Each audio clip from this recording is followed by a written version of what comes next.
Hi, this is Steve Lopez with Stay Home Eat Great. Well, it's been the end of an era. I live in South Texas, Corpus Christi, Texas exactly.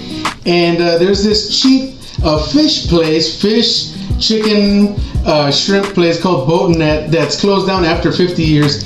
And I sense the sorrow and all the old songs and reminiscing. One of the things that was, a hit, 100% hit, was a tartar sauce. So today I'm going to give you my tartar sauce recipe, my Boat Net recipe for tartar sauce. I know people that buy this stuff, they buy cups and do their fish fry at home. You know who you are. Well, here's the recipe for you. No more reminiscing. Here's the real deal. So again, we start off with, as I was saying, 1 cup of mayonnaise. Let's come down here. So we're going to start off with 1 cup of mayonnaise, real mayonnaise. Choose whichever kind you like. No Miracle Whip, okay? None of that salad dressing. 3 teaspoons of minced onion. So I'm just gonna eyeball this here. I minced this onion earlier. Okay, here we go. This is just about 3 teaspoons here. Next, relish.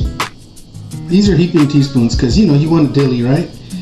Some of the juice. Just a splash, okay?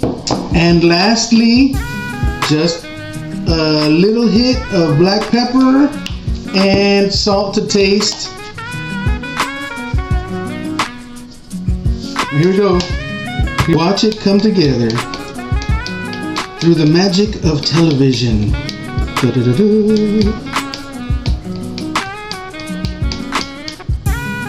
All right, there you have it.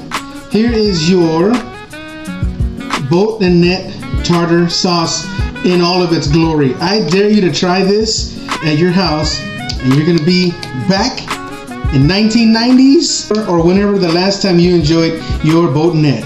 Here it is, the Boat Net tartar sauce.